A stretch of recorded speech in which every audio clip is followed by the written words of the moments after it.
Hello, do you know how to divide a 1 digit by a 1 digit? Now, division, okay, sounds very complicated, but it's actually very easy. All it's asking you is to tell the answers to work out how many of what number goes into another.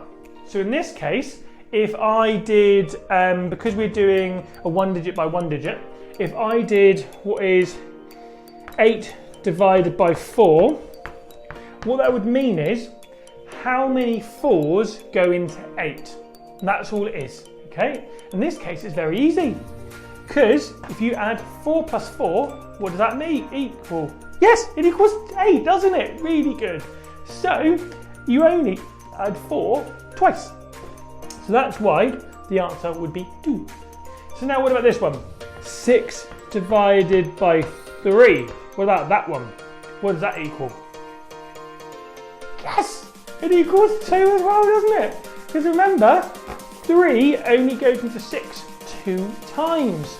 Okay, so remember, division only means how much of one number goes into the other. Okay, and in this case, both these answers would be 2. So use this information, play the next game, and we'll see you in the next one. Bye!